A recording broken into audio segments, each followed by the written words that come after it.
सर्वदा सर्वमङ्गलमाङ्गल्ये शिवे सर्वार्थसाधिके शरण्ये त्र्यम्बके गौरी नारायणी नमोस्तुते। गुरुर्ब्रह्मा गुरुर्विष्णु गुरुर्देवो महेश्वर गुरुः साक्षात् परब्रह्म तस्मै श्री गुरुवे नमः।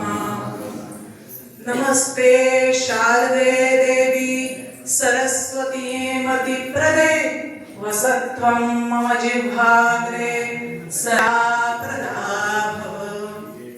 माथा मंदिर भरजरी निढळितो शोभे या केशरी मोत्यांचा विलतसे सवगडा कानात बारीवरी शेला तो जैसा कृपाण करीते ती विढाल पाठी महा ती उत्तम रंगनाथ नयनी ते राजयोगी पहा निजानंद रंगनाथ स्वामी महाराज की जय। शुभान परे ज्ञान योगेश्वरांचे कवी वाल्मिका सारिका मान्यसा नमस्कार माझा सद्गुरु रामदासा। जय जय रघुवीर समर्थ समर्थ रामदास स्वामी महाराज की जय। जय जय रघुवीर समर्थ सब संतन की जय। आर्य सनातन वैदिक हिंदू धर्म की जय। भारत माता की जय। येथे जमलेल्या सर्व सज्जन श्रोत्यांना माझा मनपूर्वक नमस्कार। आणि सुरुवातीला आपण समर्थांचे श्लोक मनाचे श्लोक घेतलेले आहेत त्याला सुरुवात करण्यापूर्वी आपण 1-2 मिनिटं एक रामनामाचं नामस्मरण करूया आणि आपल्या चिंतनाला सुरुवात करूया।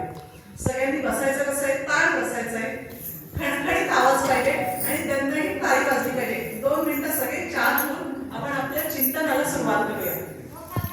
श्रीराम जय राम जय जय राम श्रीराम जय राम जय जय राम श्रीराम जय राम जय जय राम श्रीराम जय राम जय जय राम श्रीराम जय राम जय जय राम श्रीराम जय राम जय जय राम श्रीराम जय राम जय जय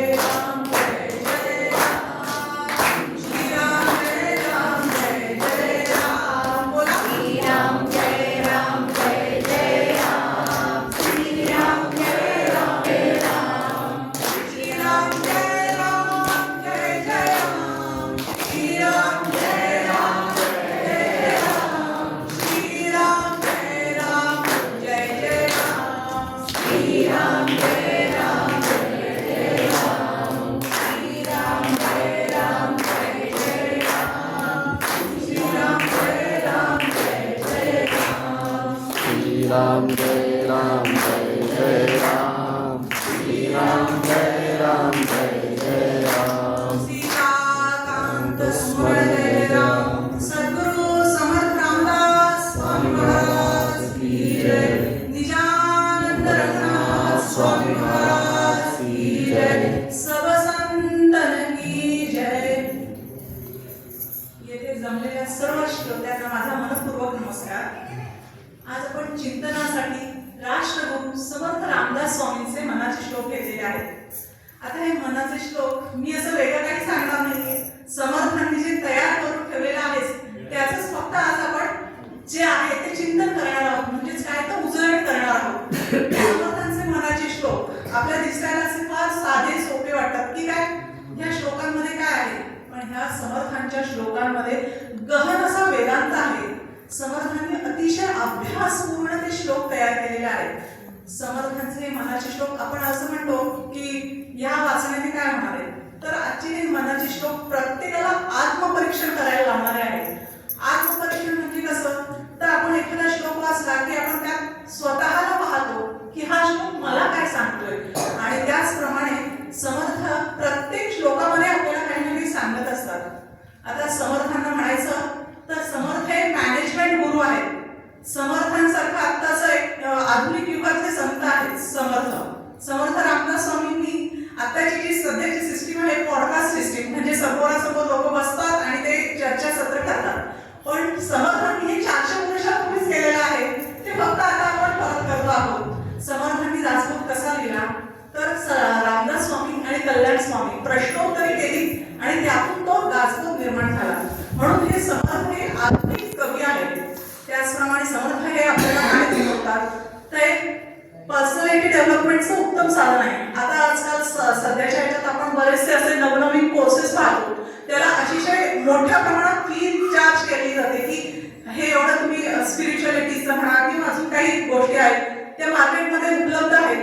पण ते काय आहे की आपलं भारतीय ज्ञान आपल्याला परकीयांकडून म्हणजेच बाहेरच्याकडून कन्वर्ट करून दिलं की ते आपल्याला छानसं वाटतं. म्हणूनच त्याच्यासाठी मी सांगेल की समर्थांचे श्लोक काय आहेत, prosperity, health, wealth, prosperity, development सारे काही समर्थ देतात. म्हणजे तुम्ही जर मनाचा श्लोक वाचला की तुमची शारीरिक क्षमता चांगली कशी राहायची हे समर्थ शिकवतात.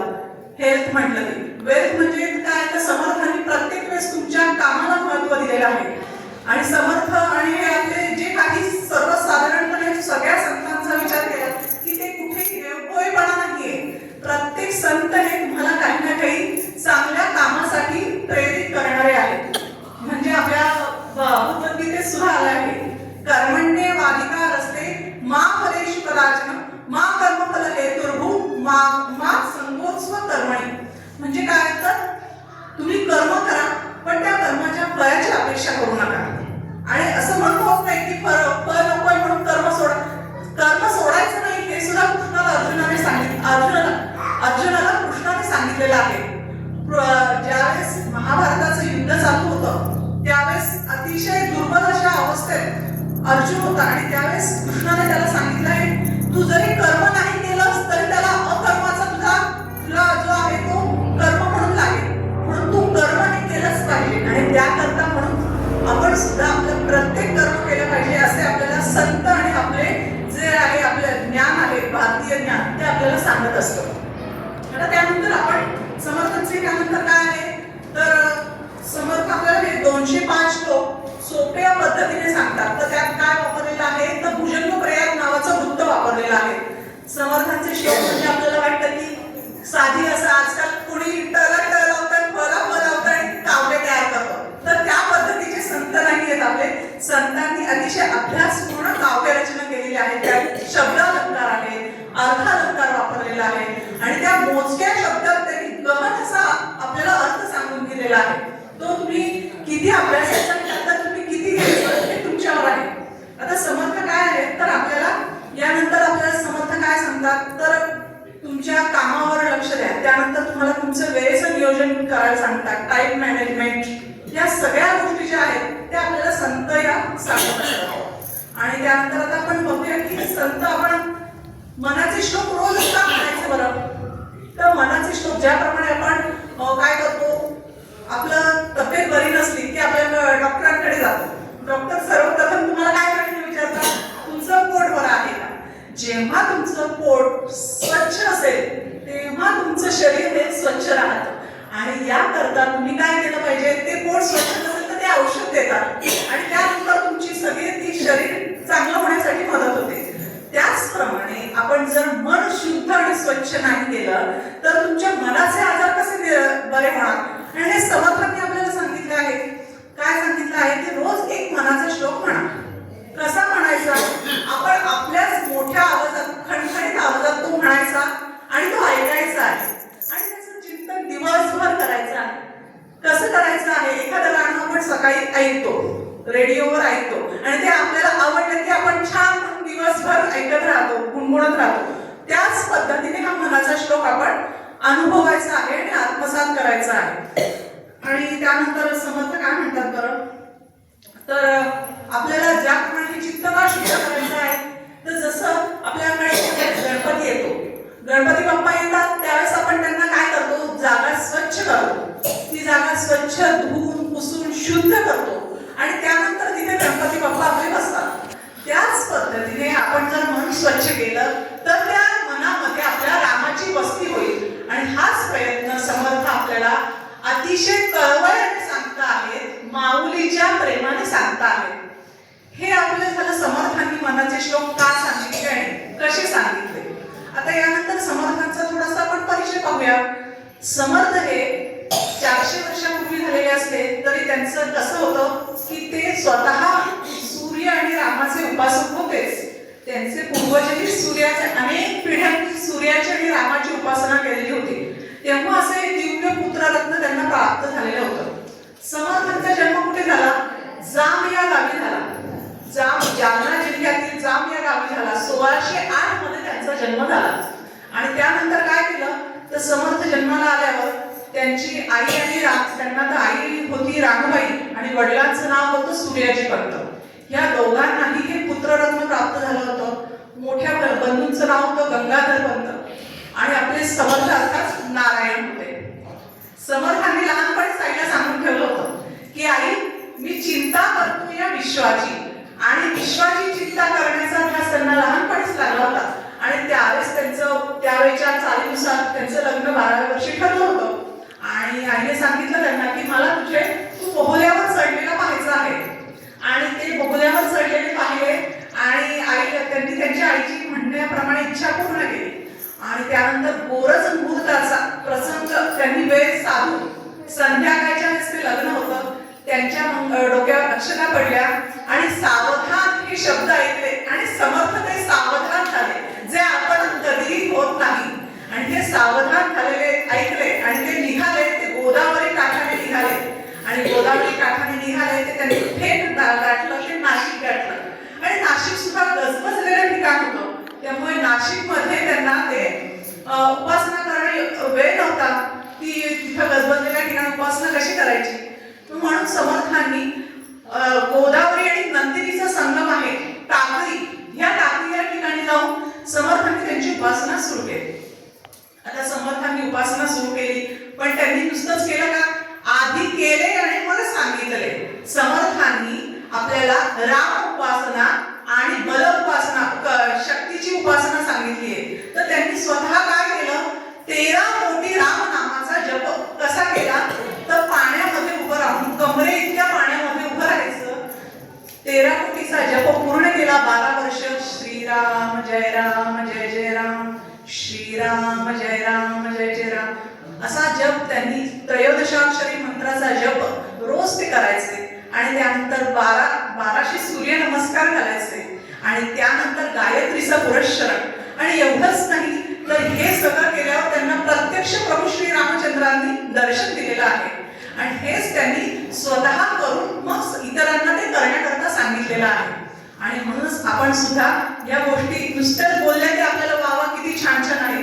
पण यातून आपण काय प्रेरणा घ्यायची तर आपल्या येणाऱ्या पिढीला सुद्धा तसंच सक्षम आणि सुदृढ बनवण्याकरता आपण प्रयत्न केले पाहिजे. आपण आपल्या मुलांना थोडंसं काही लागलं की काय झालं की नाही बापरे किती ऊन आहे, किती वारा, किती पाऊस.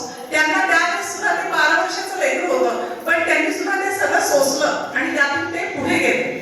आणि समर्थ एवढे करून थांबले का? नाही. समर्थांनी 12 वर्ष उपासना केली आणि त्यानंतर 12 वर्ष काय केलं तर तीर्थाटन केलं. समर्थांनी काय तीर्थाटन केलं तर कुग्रामे अथवा नगरे पहावी गृहाची गृहे भिक्षांचे लहान थोरे परीक्षून सोडावी श्रीराम. समर्थांनी 12 वर्ष तपश्चर्या आणि 12 वर्ष तीर्थाटन करून भारतात अनेक ठिकाणी जागोजागी फिरले. वेगवेगळे लोक भेटले, वेगवेगळे भाषा बोलणारे आणि त्यांच्या दुःख समस्या आणि अडचणी जाणून घेतल्या. त्यावेळेच्या समाजाची स्थिती त्यांनी जाणून घेतली. आणि हे केल्यावर त्यांना लक्षात आलं की हा समाजाला आवश्यकता आहे ती परत पुन्हा जागृत करण्याची. आणि याकरता समर्थांनी काय केलं तर त्यावेळेस त्यांनी समर्थांनी पंचायतनाची स्थापना केली. जसं की आपले रंगनाथ स्वामी निगडीकर, जयराम स्वामी वडगावकर, त्यानंतर आनंदमूर्ती, कृष्णमूर्ती, केशवमूर्ती ह्या 5ही जणांना एकत्र येऊन त्यांनी पंचायतनाची स्थापना केली. पंचायतनाची स्थापना का केली तर त्यांनी प्रवचन आणि कीर्तनाच्या माध्यमातून सर्व समाजामध्ये जागृती केली की आता काय इथे बदल होणं अपेक्षित आहे हे त्यांनी प्रवचन आणि कीर्तनाच्या माध्यमातून लोकांना सांगितलं. आता हे सर्व संत आपल्याला वेगळे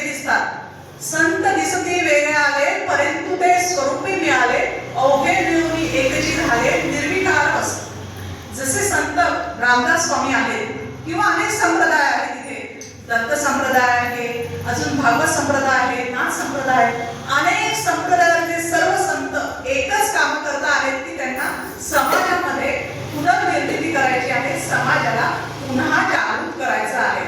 संत नामदेवांनी तर त्यांची पताका अगदी पंजाब पर्यंत नेली आणि हेच काम समर्थांनी सुद्धा केलेलं आहे. आणि म्हणूनच आपण काय केलं पाहिजे तर त्यांनी दिलेल्या मनाच्या श्लोकांचं रोज चिंतन आणि मनन केलं पाहिजे. समर्थांनी या 12 वर्षामध्ये काय केलं तर दासबोध, मनाचे श्लोक आणि त्यानंतर आत्माराम, स्फुट काव्य असं बरंच काही लिखाण केलं. आणि त्यांनी ते लिखाण सर्व लोकांमध्ये कसं पसरवलं तर भिक्षा मागता मागता प्रत्येक श्लोक म्हणायचा आणि त्या श्लोकाचं त्यांनी लोकांना निरूपण करायचं. हे झालं समर्थांच्या मनाच्या श्लोकांचं. त्यानंतर समर्थांनी हे मनाचे श्लोक, आपल्याला प्रत्येकाचा असं समज आहे की हे मनाचे श्लोक असतात ते लहानपणी पाठ करायचे असतात. लहानपणी 5व्या-6व्या वर्षी मुलांना शिकवायचे, ते पाठ करायचे. पण समर्थ काय किंवा ज्ञानेश्वर माऊली काय, हे सर्व जगाची माऊली आहेत.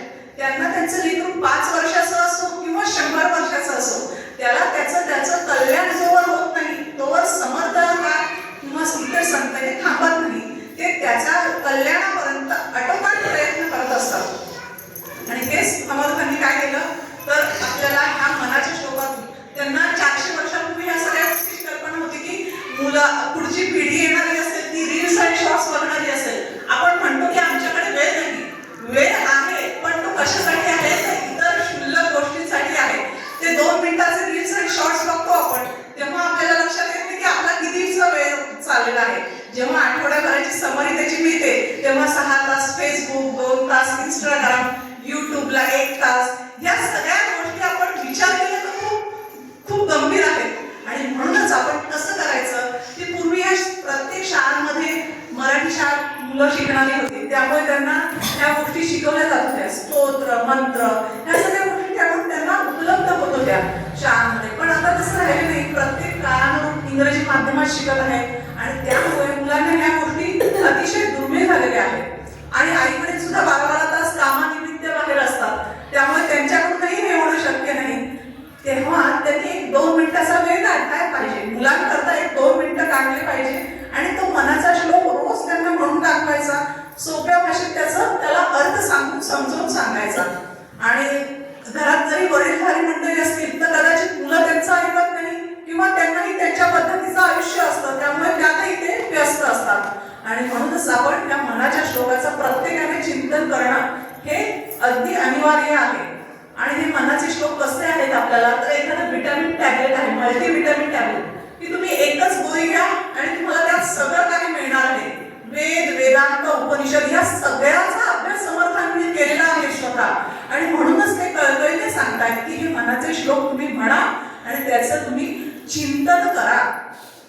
यानंतर समर्थ काय म्हणतात तर पुढे जाताना आपल्याला ते प्रत्येक श्लोकामध्ये आपल्याला काय पाहायचं आहे तर निरूपण पाहायचं आहे की हे समर्थांचे श्लोक आपल्याला काय देणार आहेत. तर याकरता संत हे किती कृपाळू असतात याकरता मला एक दृष्टांत एक लक्षात आला आठवतो. एक कोण असतो, अतिशय मोठा व्यापारी असतो. तो व्यापारानिमित्त एका गावातून दुसऱ्या गावात रोज नेहमी जात असतो, पण त्याला कधीही कोणाला काही द्यायची सवय नसते. त्यामुळे तो काय करतो की कोणाला काही देत नाही. त्याला एक नावाडी असतो, तो नावेतून बाहेर घेऊन जात असतो ह्या गावातून त्या गावात. अचानक त्यावेळेस मोठं असं वादळ येतं आणि त्या वादळामध्ये त्याची नाव आहे ती हेलगावी खायला लागते. आणि ती हेलगावी खाताना तो नावाडी व्यवस्थित बसतो, पण तो व्यापारी जो आहे तो पाण्यात पडतो. आणि व्यापारी पाण्यात पडल्यामुळे त्याच्या नाकातोंडात पाणी जायला लागतं आणि अर्थातच तो अगदी बुडायला लागतो. तरी त्याला पोहता येत नसतं की काही येत नसतं. तेव्हा तो व्यापारीला नावाडी जो असतो तो म्हणतो, अरे बाबा तुझा हात मला वर दे, मी तुला वर काढतो. पण तो इतका मूर्ख असतो की तो त्याला काही हात द्यायला तयार नसतो. शेवटी तो जो नावाडी असतो तो म्हणतो, माझा हात घे पण तू वर ये. इतक्याच कळमळीने संत हे आपल्याला सांगत असतात की तुम्हाला मी सगळं अगदी रेडी करून ठेवलेलं आहे, पंचपक्वान्नाचं जेवण केलेलं आहे तयार, फक्त तुम्ही ते खायचे कष्ट करा. एवढे संत कृपाळू आणि प्रेमळ आहेत. तर ते कष्ट करणं आपलं काम आहे.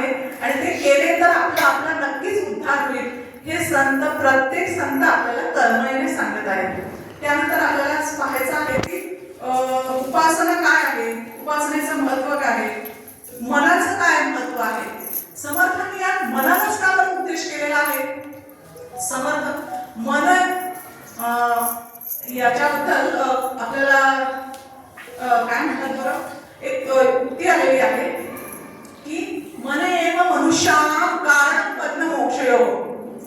माणसाचं मन जे आहे तेच माणसाला बंधनात घालतं आणि मुक्तही करतं. मन एव मनुष्याणां कारण बद्धमोक्षयोः. जर तुम्हाला त्याच्यातून बाहेर पडायचं असेल ते तुम्ही मनाने ठरवलं तर तुम्ही बाहेर पडू शकता. आणि जर तुम्हाला मोक्ष जरी मिळवायचा तरी तो मनाने ठरवला तरी तो मिळतो. अन्यथा तुम्ही मुक्त होण्याचा काही तुम्हाला चान्स नाहीये. आणि याकरता समर्थ आपल्याला नेहमी तळमळीने सांगतायत की अरे सज्जन मना तू ऐक जरा. आणि याकरता एक घोडा आहे, म्हणजे जसा घोड्याचे लगाम आपल्या हातात असायला हवे की आपले लगाम घोड्याच्या हातात असायला हवे हे आपण ठरवलं पाहिजे. कारण की तो जो घोडा जसा पळेल तसा आपल्याला त्याच्या मागे पळावं लागेल. त्यामुळे आपण त्याच्यावर नियंत्रण ठेवणं हे आपलं काम आहे. त्यानंतर समर्थ आपल्याला सांगतात की याच्याविषयी उक्ती पण छान आहे की मन वढाय वढाय उभ्या पिकात ठोर किती हाकल हाकल विरो येत पिकावर. बहिणाबाई सुंदर अतिशय वाक्यात म्हणतात की सोप्या पद्धतीत हे मन इतकं चंचल आहे की ते क्षणाभरात तुम्हाला ह्या ठिकाणाहून त्या ठिकाणी नेतं आणि त्या ठिकाणाहून ह्या ठिकाणी नेतं. तर त्याला तुम्ही कसं करायचं तर ते तुमच्या नामस्मरणाने रामाच्या नामाने तुम्ही त्याला शांत केलं पाहिजे. आणि ह्या मन वढाय वढाय मन हे काय आहे तर मन हे वायू तत्वाची उत्पत्ती आहे. आपली प्रत्येक शरीराच्या इंद्रियांचं उत्पत्तीचं कारण काही आहे आणि तसंच हे मन हे वायूने उत्पन्न झालेलं आहे. आणि जसा वारा एका ठिकाणाहून दुसऱ्या ठिकाणी अतिशय जलद वेगाने जातो तसंच हे मन आपलं जलद वेगाने एका ठिकाणाहून दुसऱ्या ठिकाणी जात असतं. आणि त्यानंतर आपल्याला त्या जीतम जगत शंकराचार्य काय म्हणतात, जीतम जगत येणं मनोनी येणं. जग कोणी जिंकलं आहे तर ज्याने मनावर विजय मिळवला आहे त्याने जग जिंकलेलं आहे. आणि म्हणूनच तुम्ही मनाला प्रयत्नपूर्वक रामाच्या चरणी दृढ ठेवणं हे समर्थांनी आणि इतर प्रत्येक संतांनी आपल्याला सांगितलेलं आहे. त्यानंतर आपल्याला मनाच्या श्लोकांमध्ये काय सांगितलेलं आहे तर पहिला श्लोक येतो तर आता आपण विचार केला तर पहिला श्लोक येतो तो नमनाचा. आपल्या कुठल्याही ग्रंथामध्ये आपले नमन हे केलेलं असतं. पहिले गणपतीला स्तवन केलेलं आहे. गणाधीश तो ईश सर्वा गुणांचा मूळारंभ आरंभ तो निर्गुणांचा नमो शारदा मूळ चत्वार वाचा गमो पंथानंद श्रीराम तिला स्तवन केलेलं आहे. त्यानंतर शारदा देवीला स्तवन केलेलं आहे. गणाधीश जो ईश सर्व गुणांचा मूळारंभ आरंभ तो निर्गुणाचा नमो शारदा मूळ चत्वार वाचा. चार वाचा आहेत आपल्या, त्याचा गहन विचार आहे. परा पश्यंती मध्यम आणि वैखरी या अशा आपल्या वाचा आहेत. आणि ह्या वाचेवर जो कंट्रोल करणारी आहे ती आपली शारदा देवी आहे. त्यानंतर दुसऱ्या श्लोकात त्यांनी सांगितलेलं आहे की आपल्याला मना सज्जना भक्तिपंथेची जावे तरी श्रीहरी पाविजे तो स्वभावे. जनी नित्यते सर्व सोडून द्यावे जनी वंदते सर्व भावे करावे. त्यांना त्यावेळेस त्यांच्या समोरचे जे श्रोते असतील किंवा त्यांचे कोण होते बरं की वेळा स्वामी होत्या, अक्का स्वामी होत्या, ते अगोदरच तयार झालेले होते. त्यामुळे त्यांनी लगेच प्रथम त्यांना उपदेश केला की मना सज्जना भक्तिपंथेची जावे तरी श्रीहरी पाविजे तो सोभावे. आता त्यांना त्यांच्या माहिती होती की हे लगेच नामस्मरण करणारे आहेत, यांची तयारी आहे, म्हणून त्यांना दुसऱ्या काही गोष्टींची सांगायची आवश्यकता नाही.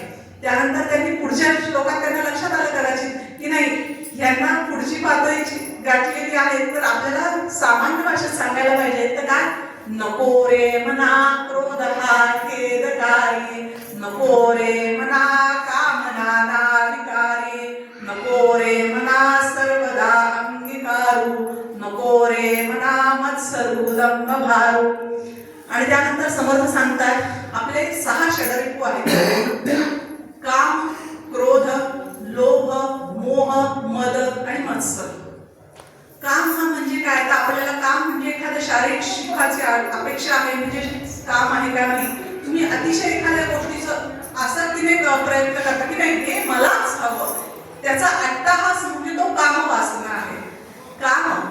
क्रोध म्हणजे काय? तर एखाद्याविषयी अतिशय प्रमाणात तुम्हाला त्याच्याविषयी राग निर्माण होणं आणि तो म्हणजे क्रोध. काम, क्रोध, मोह. मोह म्हणजे काय? ती गोष्ट मलाच मिळाली पाहिजे, बाकी इतर कोणालाही नको, म्हणजे तो मोह. मोह. मद म्हणजे काय? एखादी नशा केलेली व्यक्ती कशी असते? मस्तीत असते की नाही, मला मी म्हणेल तेच आणि माझ्या डोक्यात आहे तेच. मस्तीत असलेला म्हणजे तो मद. आणि मत्सर म्हणजे काय? अतिशय द्वेष करायचा, एखाद्याचा इतका द्वेष करायचा की तो खूप हीन पातळीला नेतो आणि याच्यापायी काय होतं तर आपलंच आपण नुकसान करून घेतो. आणि हे समर्थ आपल्याला सांगता आहे, हे 6 षडरिपू तुझे आहेत, ते 6 षडरिपू तू बाजूला ठेव तर तुझं कल्याण आहे. आता आपल्याला क्रोध असा कसा आहे की छोट्या छोट्या गोष्टीत राग पटकन कसा येतो की एखादी गोष्टीचा आपल्याला सवय असते की ही गोष्ट मला वेळेत पाहिजे. आता उदाहरणार्थ सकाळ झाली की आपल्याला एखाद्याला चहा प्यायची सवय असते किंवा काही पेपर वाचायची सवय असते. ते वेळेत नाही मिळालं की माणसाचा क्रोध जागृत होतो आणि तोच समर्थांनी काय सांगितलं, नको रे मना क्रोध हा खेदकारी. त्याच्याने खेद म्हणजे काय तर दुःख उत्पन्न होणार आहे. आणि याकरता समर्थ पूर्वी आपल्याकडे म्हण होती अशी की तुम्हाला राग आलं की 1 ते 100 मोजा, 1 ते 10 मोजा. त्या 1 ते 10 मध्ये काय होतं की तुमचा राग आहे तो हळूहळू शांत होण्यासाठी मदत होत होती. आणि म्हणूनच तो क्रोध हा आपण टाळला पाहिजे. आणि त्यासाठी आपल्याला या क्रोधाकरता आपल्या महाभारतात आणि रामायणाशिवाय तर दुसरं काही उदाहरण मिळणार नाही. अतिशय काम, क्रोध, लोभ, मोह, मद, मत्सर ह्या सगळ्या गोष्टीत काही सगळा नाश झालेला आहे. दुर्योधन होता, त्याला फक्त कृष्णाने 5 गावं दे एवढंच सांगितलं होतं, पण ती 5 गावं देण्यासाठी सुद्धा तो दुर्योधन तयार नव्हता आणि त्याला तसंच कृष्णाला त्याने बिनमुख पाठवलं होतं. त्यानंतर दुसरी कथा येते म्हणजे ती आपल्या धृतराष्ट्राची. धृतराष्ट्र इतका भयंकर रागाने आणि मत्सराने भरलेला पुतळा होता की महाभारताचं युद्ध झालं. त्या युद्धामध्ये अनेक लोक मारले गेले, कौरवांचे लोक मारले गेले, पांडवांचे लोक मारले गेले, खूप नुकसान झालं. आणि तरी तुझा त्याचा द्वेष काही संपला नव्हता. त्याकरता त्याने काय केलं तर जेव्हा त्याला त्याचा भीम पुतण्या भेटायला येतो काका म्हणून तो त्याला नमस्कार प्रांजळपणे नमस्कार करायला येतो. तो म्हणतो, ये माझ्या भीमा, मला भेट, मला तुला बरं वाटतं, तू खूप विजयी झाला, छान झालं, आलिंगन दे तुम्हाला. आणि त्या आलिंगनामध्ये त्याचा कपट हेतू असा होता की त्या भीमाला दाबून मारणे. आणि त्या दाबण्यामध्ये इतका द्वेष होता. हे त्या वेळेस भगवान श्रीकृष्ण तिथे प्रत्यक्ष उपस्थित असल्यामुळे त्यांनी ते जाणलं. आणि कृष्णांनी काय केलं की भीम रोज याच्याकरता मूर्ती वापरायचा, एक लोखंडाचा पुतळा वापरायचा, त्याच्या रोजच्या प्रॅक्टिससाठी त्याने तयार करून ठेवलेला. आणि तो पुतळा कृष्णांनी दुर्योधनासमोर नेऊन ठेवला.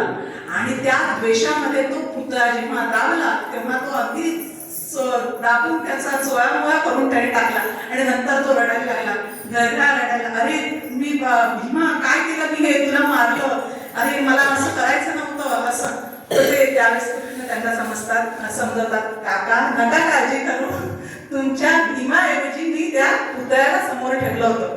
म्हणजे नंतर पश्चाताप करून उपयोग नसतो. आपण ह्या क्रोधाग्नीमध्ये किती एखाद्याचं हे करतो की वैर आणि वैर नसते मनात ठेवतो आणि आपला स्वतःचा नाश करतो.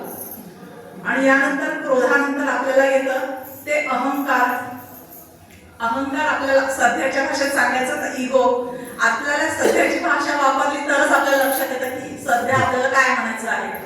तर हा इगोसाठी मला एक छोटासा दृष्टांत द्यावासा वाटतो. एक नावाडी असतो, नावाडी झाला आपला, त्यानंतर एक असतो अतिशय सुंदर असा मूर्तिकार असतो.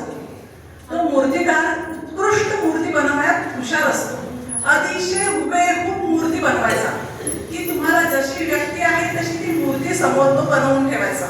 आणि त्यावेळेस काय झालं तर त्याची कीर्ती सगळ्या पंचक्रोशीत पसरलेली होती.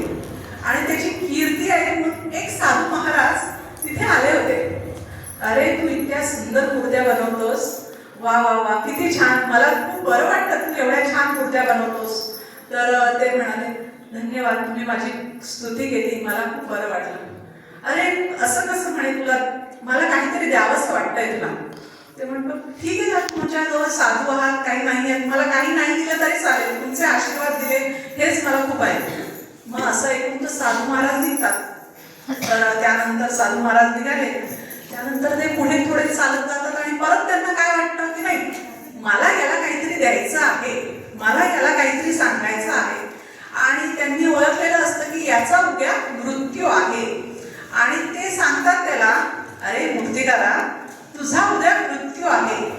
त्यावेळेस ते ऐकून तो म्हणतो ठीक आहे म्हणे, चालेल तुम्ही मला सांगितलं, पण हा मृत्यू येणार आहे त्यावेळेस फक्त मला ते यमाचे दूत आलेले तुम्ही सांगा. ते म्हणतात बरं ठीक आहे, तथास्तु. आणि त्यानंतर ह्या ठिकाणी आपण काय असतं तर काय केलं असतं की छान काहीतरी दानधर्म केला असता, नामस्मरण केलं असतं की नाही, शेवटच्या क्षणी माझ्या मुखातून राम आला पाहिजे एवढं आपल्याला माहिती पडलं, आपल्याला मृत्यू उद्या आहे, 24 तास अखंड रामनाम घेतलं असतं. पण त्या मूर्तिकाराने त्याच्यासारख्याच हुबेहूब अशा 9 मूर्त्या तयार करून ठेवल्या होत्या. रात्रभर जागरण केलं आणि स्वतःसारख्याच 9 मूर्त्या तयार करून ठेवल्या होत्या. तर मग आता ते दुसऱ्या दिवशी यमदूत येतात आणि हे कळल्याबरोबर तो काय करतो, तो स्वतः त्या 10वा धावून उभा राहतो. आता तो म्हणतो की आता हे यमाचे दूत काही मला ओळखायचं नाही आणि मला काही घेऊन जायचे नाही. आणि अर्थातच तसंच होतं, ते यमदूत सुद्धा म्हणतात की अरे काय हा मूर्तिकार आहे, किती उत्कृष्ट मूर्त्या बनवल्या आहे की मला याची स्तुतीच करावीशी वाटते, काय छान आहे, काय छान आहे.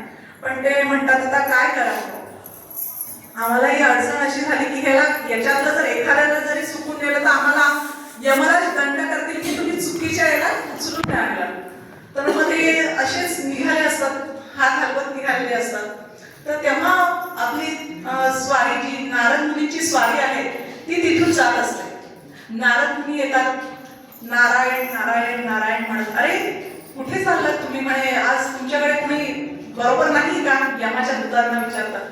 नाही म्हणे, काय करावं आज, ते जे ज्याला न्यायचं आहे तो मात्र तिथे हुशारीने त्याने त्याच्या मूर्ती बनवून ठेवलेल्या आहेत, त्यामुळे आम्हाला नेमकं कुणाला द्यावं हा प्रश्न पडलेला आहे. ते म्हणतात हो का, असं आहे, बरं ठीक आहे म्हणे, चला तर पाहूया म्हणे, आपण पाहूया, मी येतो तुमच्याबरोबर. आणि त्याबरोबर त्यांच्याबरोबर येतात ते नारद मुनी. आणि नारद मुनी काय करतात, तर ते स्वतः हुशार आहेत नारद मुनी म्हणजे. आणि ते नारद मुनी त्यांची स्तुती करायला लागतात, वा वा अप्रतिम मूर्ती बनवली आहे, मला सुद्धा याच्यात कुठलाही दोष दिसत नाहीये, की कुठलीही न्यूनता दिसत नाही, इतक्या सुंदर प्रतीच्या मूर्ती बनवल्या आहेत, हुशार आहे हा मूर्तिकार. आणि त्यानंतर ते म्हणतात पण याने एक चूक केली. असा हा पण ऐकला आणि तो जो होता तो बाहेर आला. आणि तो बाहेर आला आणि म्हणतो अहो अहो कशी चूक केली म्हणताय तुम्ही, रात्रभर मी जागेला राहून ह्या मूर्त्या बनवल्या आहे आणि तुम्ही म्हणतात चूक केली म्हणे, शक्यच नाही, दाखवा म्हणे मला तुम्ही, मी चूक कुठे केली. ते म्हणतात हीच तर चूक केली म्हणे, तू बाहेर आलास, तू हीच चूक केलीस. का बाहेर आला, तर तिथे त्याचा अहंकार दुखावला गेला. माझ्यामध्ये काही चूक करण्याची क्षमता आहे असं होऊच शकत नाही, असं त्याला फुल कॉन्फिडन्स होता. आणि म्हणून तो बाहेर येऊन त्यांना म्हणतो की मी चुकलेलो नाही. आणि मग म्हणतात ते नारद मुनी अर्थातच त्यांना म्हणतात की तुमचं जे आहे, तुमची जी इन्क्वायरी होती त्याला घेऊन जा, हे त्यांना तुम्हाला मिळालेलं आहे. अशा पद्धतीने आपण लक्षात ठेवलं पाहिजे की आपल्या प्रत्येक कर्म करताना आपण किती सावध राहिलं पाहिजे. आपल्या प्रत्येक कर्मातून आपण पुन्हा पुढच्या नवीन कर्माची पेरणी करत असतो, म्हणून कर्म करताना अतिशय जागरूक राहिलं पाहिजे. त्यानंतर आपण हे मनाचे श्लोक पाहिले, त्यात काम, क्रोध, लोभ, मोह, मद, मत्सर, अहंकार ह्या सगळ्याचा विचार केला की ह्या सगळ्या जर 6 गोष्टी सोडल्या तर आपल्याला मोक्ष मिळू शकतो. पण याकरता अगोदर हे येतात कसे, तर ते येतात तुमच्या जन्माबरोबर. आणि त्याकरता काय आहे, तर जन्म आपला कसा आहे, तर 84 लक्ष जीव योनी फिरून जन्म हा आलेला असतो. आपण सगळीकडे अर्थातच हे ऐकलेलं आहे, 84 लक्ष जीव योनी फिरून तुमचा जन्म आहे. पाप आणि पुण्य जेव्हा सारखं होतं तेव्हा तुम्हाला माणसाचा जन्म मिळतो. आणि हे सांगताना आपल्याला ते म्हणतात की जसं तुम्हाला जर ह्या जन्ममृत्यूच्या फेऱ्यातून सुटायचं असेल तर तुम्ही काय केलं पाहिजे, तर रामाचं नाव घेतलं पाहिजे.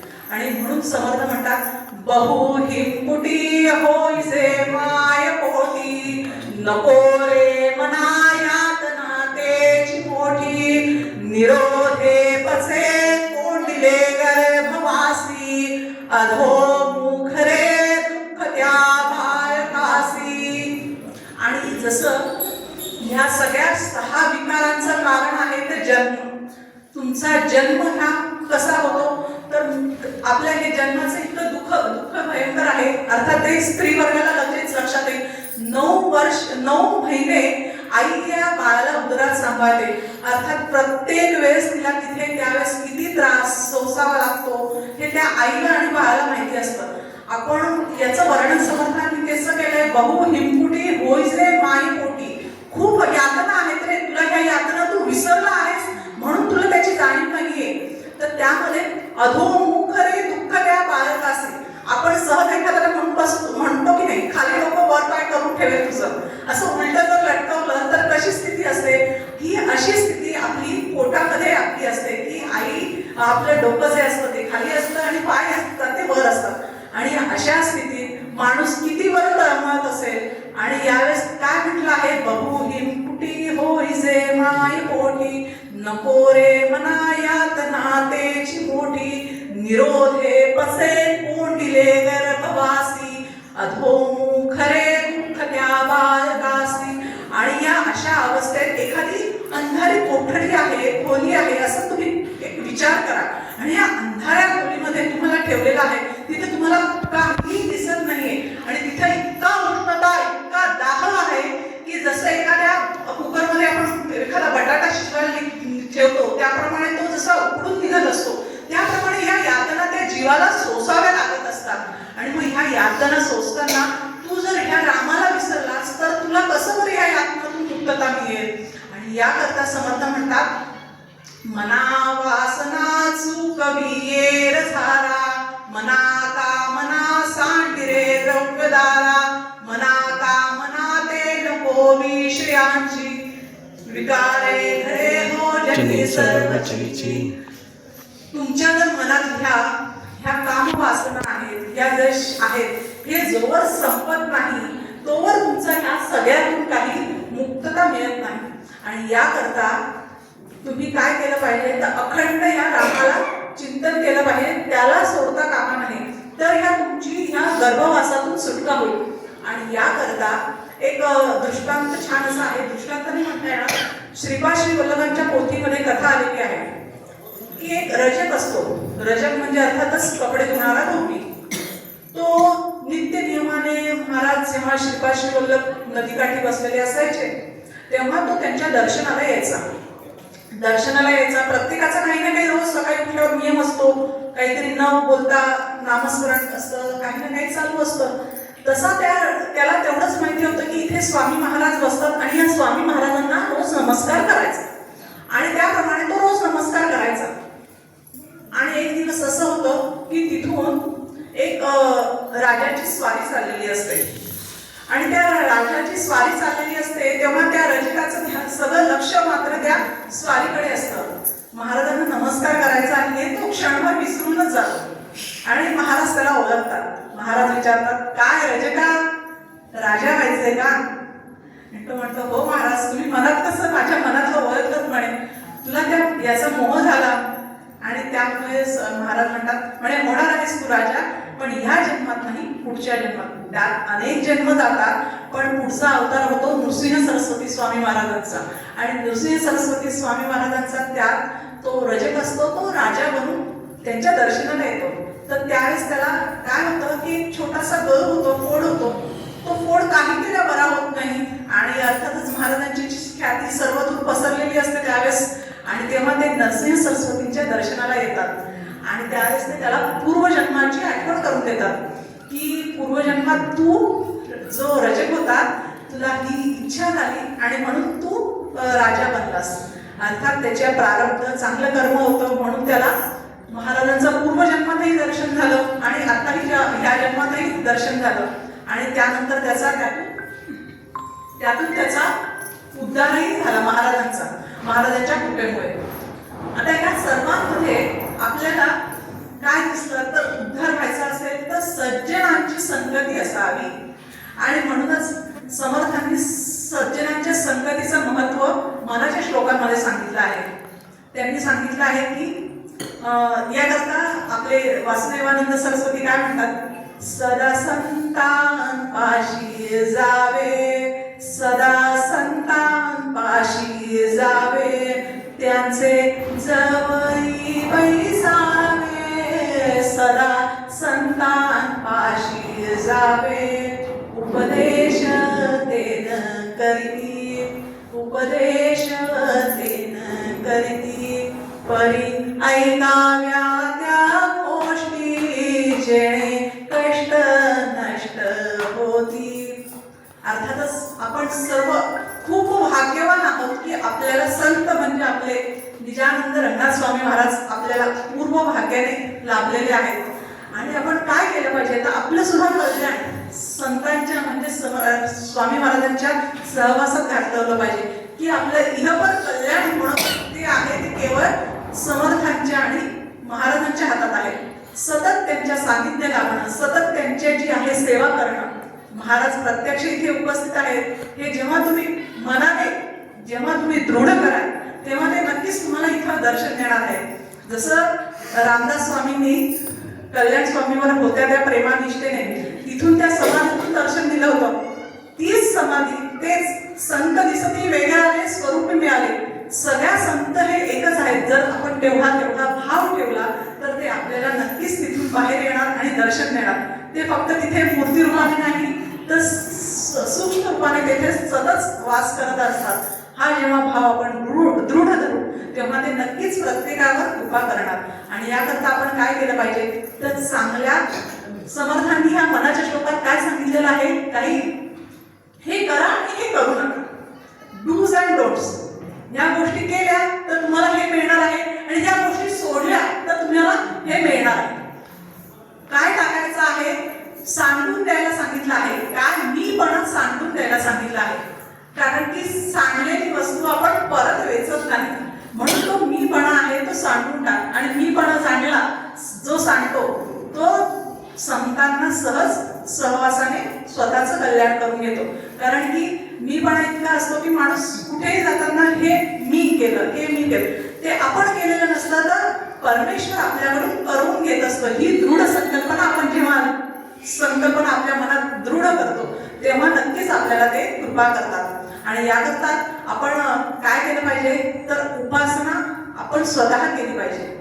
उपासनेचा आश्रय नाही काय म्हणतात उपासनेला दृढ भावे, देव संतांसी सदा भावे, सत्कर्मयोगे वयथाल भावे, सर्वामुखी मंगल बोल भावे. उपासना प्रत्येकाने उपासना नित्य नियमाने केली पाहिजे. उप आणि आसन, उप म्हणजे काय त्याच्या जवळ राहणे, उप आणि आसन त्याच्या जवळ जाऊन बसणे म्हणजे उपासना. आता ती उपासना त्यांनी भक्ती मार्ग सांगितला आहे.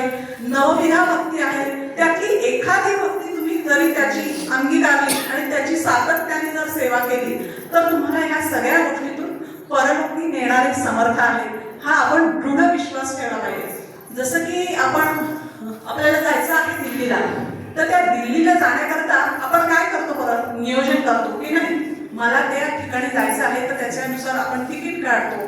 तिकीट काढून त्याचं रिझर्वेशन कन्फर्म सगळं चेक करतो. आणि जर तिकीटच काढलं नाही आणि म्हणायचं की मला दिल्लीला जायचं आहे तर ती दिल्ली कधीच आपल्याला गाठता येणार नाही. आणि याकरताच आपण नित्य नियमाने नामस्मरण उपासना या दृढ केल्या पाहिजे आणि त्याकरता विवेक जागृत ठेवला पाहिजे.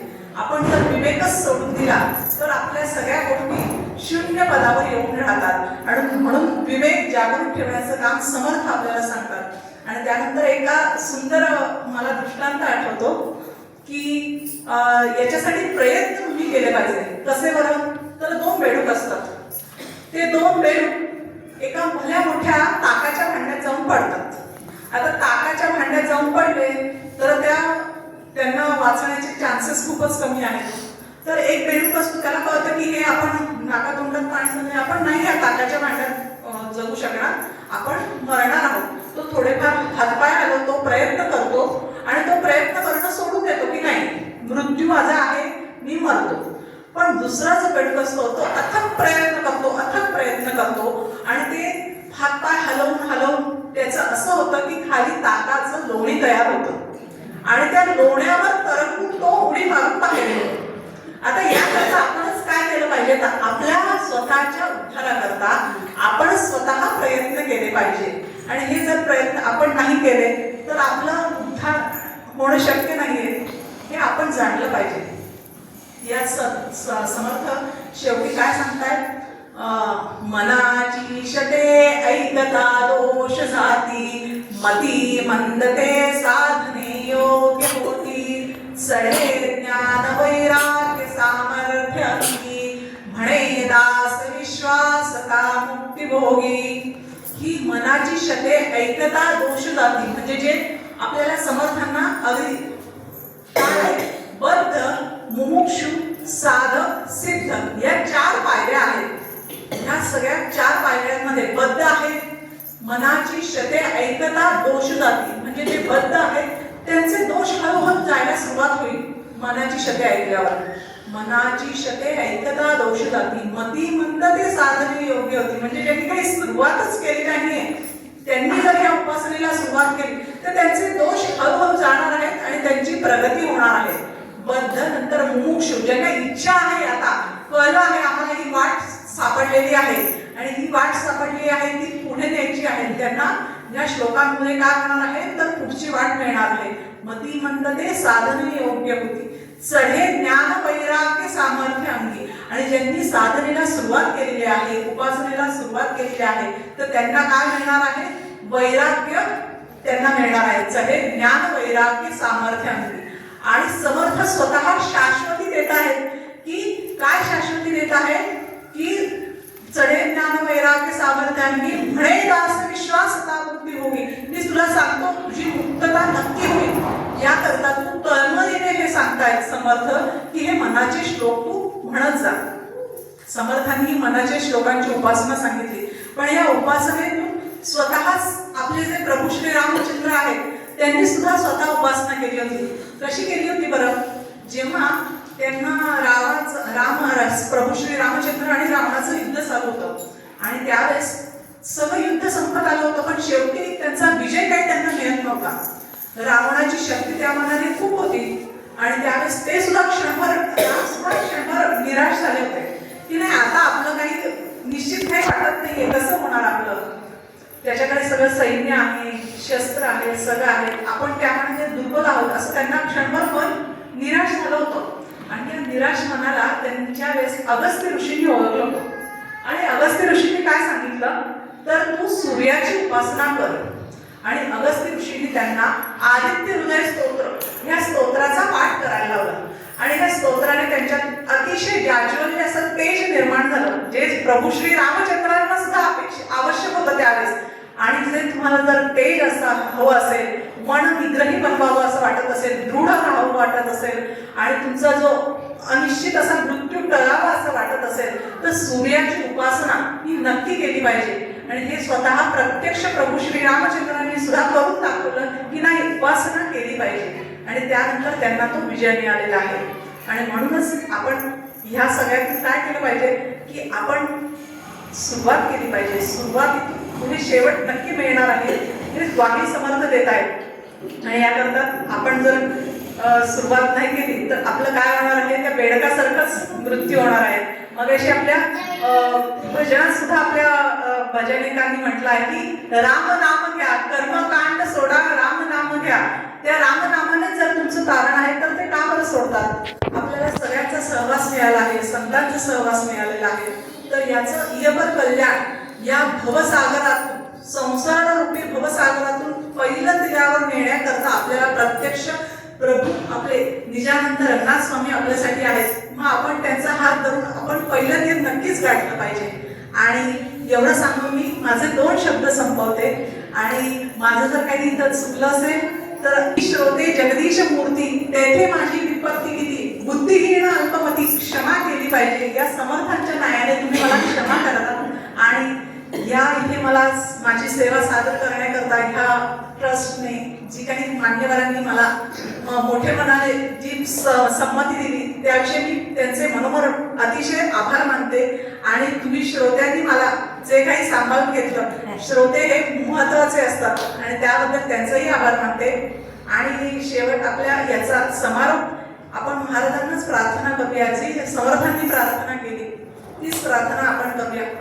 कल्याण करी राम राया राम राया कल्याण करी राम राया जनहित विहरी जनहित विहरी जनहित